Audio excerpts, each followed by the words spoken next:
Kami dari kelompok 1, saya Nina Suliani, beserta teman-teman saya Nata Eka Tama, Septerina, Maita Handayani, dan Sherly Nur Oktarina. Di sini kami akan melakukan praktek pemeriksaan fisik pada pasien muskuloskeletal, di mana pada tahap awal yang kita lakukan adalah dengan menganamnesa pasien itu sendiri. Terus itu melakukan pemeriksaan fisik, yaitu di mana pemeriksaan fisik itu sendiri meliputi pemeriksaan umum, vital sign dia, terus ada head to toe, pemeriksaan pada head to toe, terus pada palpasi. Di sini kan ada look-nya, feel-nya dia, terus move dan spesialis testnya dia. Di mana kalau pemeriksaan look dia, kita melakukan pemeriksaan inspeksi dia, cara berjalan dia seperti apa, udemnya ada apa tidak, terus perubahan warna kulitnya, luka deskripsi dia bagaimana, jenis lukanya seperti apa, terus itu panjang lebar dalamnya berapa, rigulurnya berapa, irigulurnya berapa, dasarnya berapa, tendonnya, tulang dan kontaminasi, dan pendarahan aktif atau tidak, terus itu apakah ada benjolan atau tidak. Terus kita melakukan palpasi pada pasien ini, yaitu melakukan nyeri tekan, terus apakah ada gangguan neurologisnya, terus gangguan otonom BAB dan BAK-nya, terus gangguan vaskular. Perlu juga kita lakukan untuk palpasi nadi, apakah masih teraba hangat, masih teraba atau tidak, hangat atau tidak gitu ya. Terus itu krepitasi, teraba massa atau tidak, gangguan neurovaskular. Terus kita melakukan yang ketiganya, yaitu dengan range of motion dia, alat dengan menggunakan alat goniometer, tapi mungkin itu tidak ada ya, yaitu meliputi gerakan aktif atau pasifnya pasien. Gerakan aktif itu menggerakkan sendi-sendi, semua sendi tanpa dibantu atau menilai otot. Pasifnya memeriksakan dengan menilai sendi dan tulang. Yang ketiga, yang terakhir adalah spesialis tes, yaitu dengan cara cedera menikus, pemeriksaan khusus pada bagian tertentu, biasanya sendi dan kulit. Mari kita saksikan video selanjutnya. Selamat menyaksikan. Yang pertama kali kita harus melakukan pengkajian ataupun anamnese pada pasien yang mengalami kelainan ortopedi ataupun pada pasien yang mengalami gangguan muskuloskeletal. Ada 3 keluhan utama pada pasien yang mengalami keluhan ataupun kelainan. Dalam melakukan pengkajian nyeri, kita bisa menggunakan pengkajian PQRS. Ya, kita bisa mengkaji di mana nyerinya, kapan terjadi nyeri, durasinya seperti apa, dan kemudian yang kedua kita bisa mengkaji keluhan terkait perubahan bentuk ataupun deformitas. Kelainan bentuk ataupun perubahan bentuk ini bisa terjadi karena adanya tumor atau karena trauma dan lain sebagainya. Kemudian yang ketiga, kita bisa mengkaji adanya disfungsi dari otot ataupun tulang pada pasien itu. Ya, kelainan fungsi ini apakah karena kelainan atau karena bawaan atau karena adanya suatu penyakit seperti tumor. Pengkajian selanjutnya dalam hal anamnese ini, selain keluhan utama adalah kita bisa melihat adanya riwayat penyakit dan riwayat keluarga dari pasien. Dalam melakukan pemeriksaan fisik muskuloskeletal, ada beberapa hal yang harus kita lakukan. Yang pertama, melakukan anamnese secara umum pada pasien yang mengalami kelainan pada sistem muskuloskeletal ataupun tidak mengalami kelainan. Yang kedua, kita melakukan pengkajian khusus pada pasien yang mengalami kelainan ortopedik, dan yang ketiga kita melakukan pengkajian sistem muskuloskeletal berdasarkan regional muskuloskeletal, dan di akhir kita melakukan pengkajian berdasarkan rentang gerak, yaitu berdasarkan room baik secara aktif maupun secara pasif. Stop dulu. Pengkajian selanjutnya yang harus kita lakukan adalah pengkajian fisik sistem muskuloskeletal ataupun bagaimana pasien itu berjalan. Nah, kita bisa lihat dulu nih penampilan umum dari pasien itu ketika dia datang, ketika lihat cara berjalan, apakah dia tegak lurus atau dia mengalami kelainan cara dia berjalan. Nah, misalnya kalau pasien itu cara dia berjalan nih, apakah dia berjalan bahunya turun atau misal lututnya naik atau pelvisnya turun atau naik. Nah, itu yang kita lihat. Cara berjalan ini ada 3 hal, yaitu kita lihat yang pertama ada antal guide, yang kedua ada stepback guide, dan yang ketiga ada trundle and bar guide. Selanjutnya adalah melakukan pemeriksaan tonus otot atau kekuatan otot, yang dilanjutkan nanti dengan pemeriksaan tonus otot dan kekuatan otot. Ini kita lakukan dalam kondisi pasiennya itu sedang rileks. Bisa kita lakukan pada pasien yang sedang berbaring, bisa juga kita lakukan pada pasien yang sedang duduk. Nah, kemudian ada beberapa indikasi waktu melakukan pemeriksaan tonus otot ini. Contohnya ketika pasien tirah baring lama, kemudian pasien mengalami stroke atau kelumpuhan, sehingga pemeriksaan tonus otot ini penting untuk dilakukan. Baiklah, saya akan melakukan pemeriksaan tonus otot. Pemeriksaan tonus otot ada nilainya, yaitu 5, 4, 3, 2, 1, dan 0. Untuk pertama kita melakukan tonus otot nilainya 5, yaitu pasien bisa menahan gravitasi atau tekanan. Bu, coba Bu angkat tangannya Bu.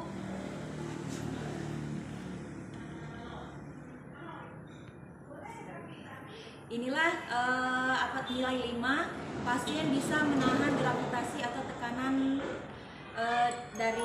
menahan tekanan. Kemudian nilai 4 yaitu, coba angkat Bu. Nilai 4 yaitu pasien tidak bisa menahan tekanan,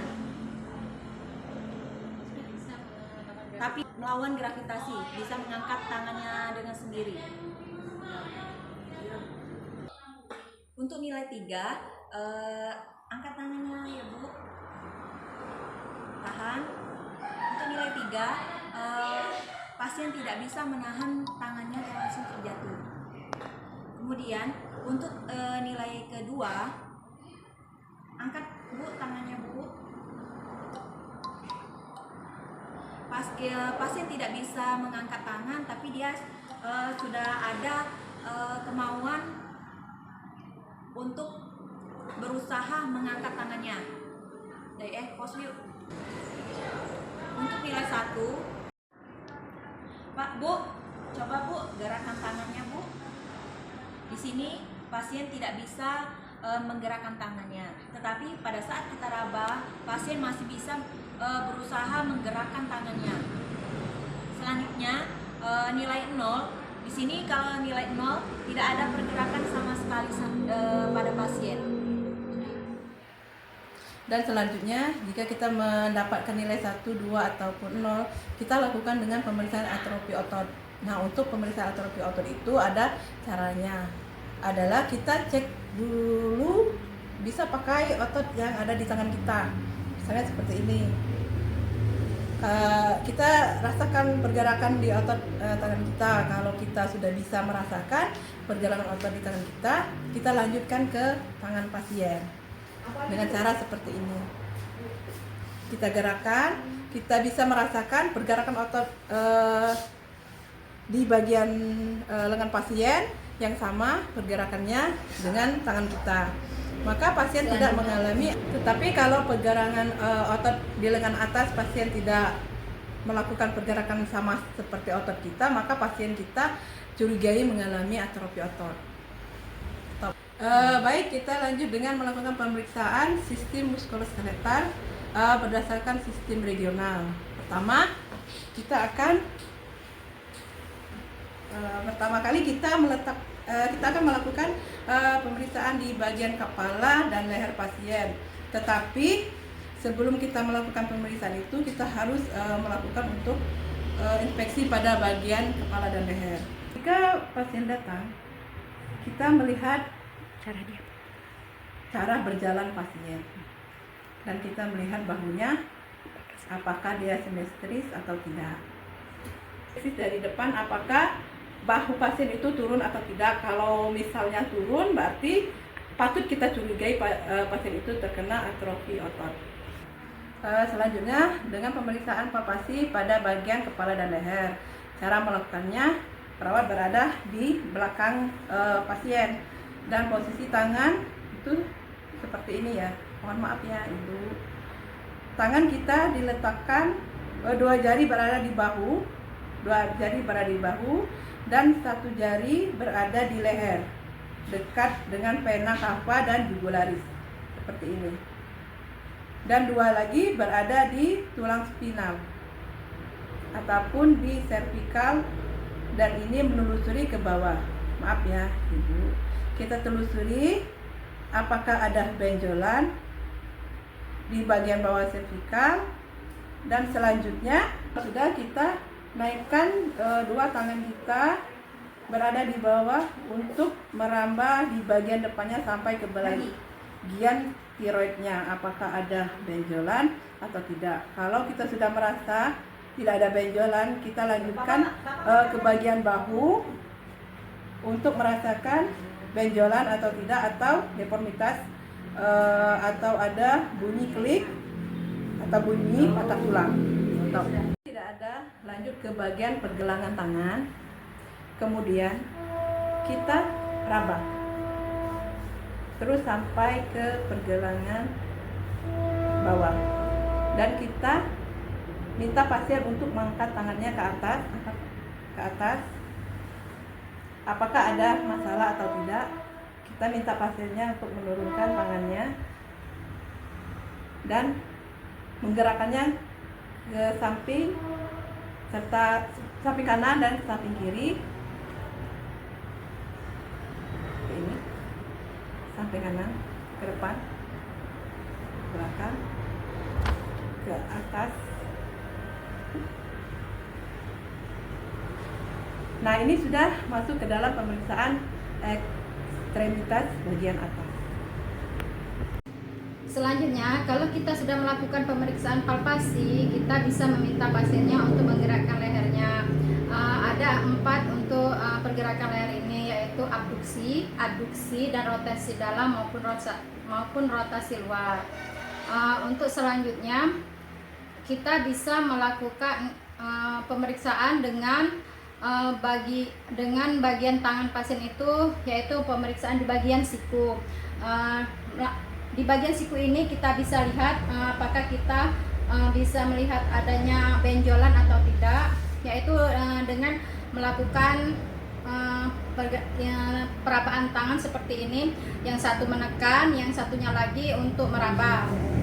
Seperti ini, satu menekan atau yang satunya lagi meraba. Kita bisa lihat di sini apakah ada benjolan atau tidak, dan jika tidak ada, kita bisa meminta pasiennya untuk menggerakkan tangannya ke atas atau ke bawah. Kemudian kita bisa meminta pasiennya untuk mengoper ke belakang.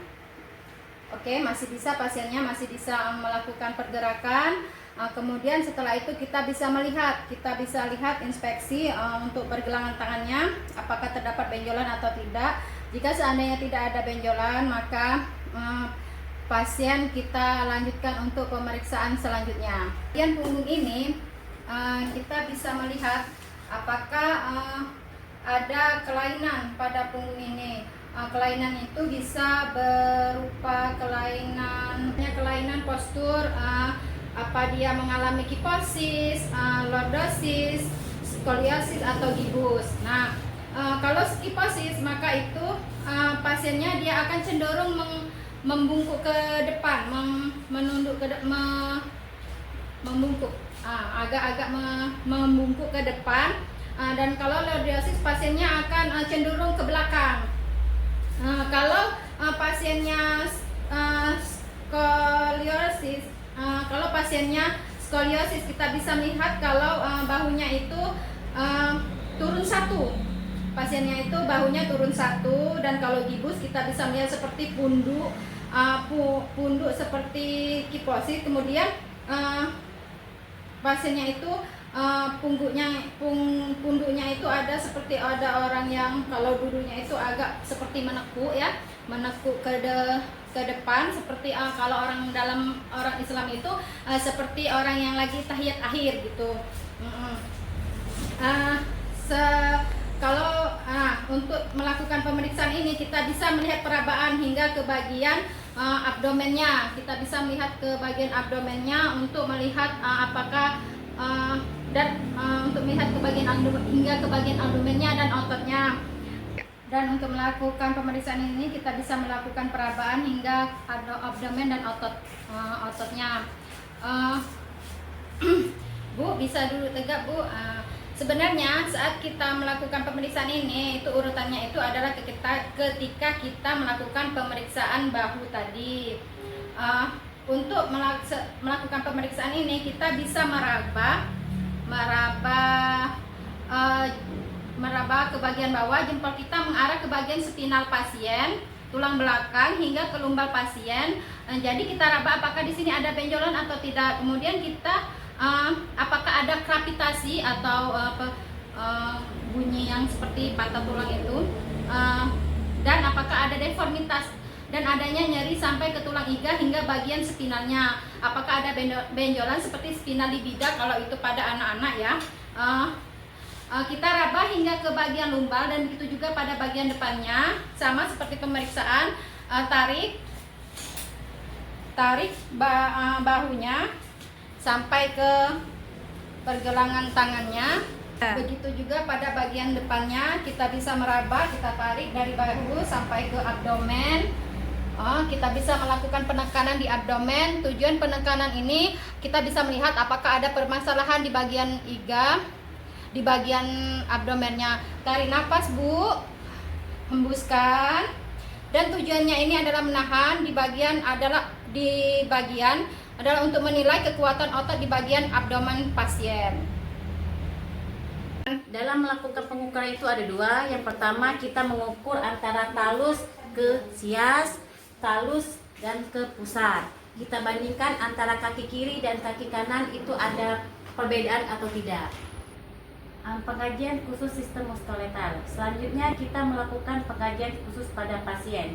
Yang pertama kita pengajian valens. Pengajian ini penting untuk dilakukan untuk melihat apakah pasien itu mengalami sesuatu sindrom atau tidak.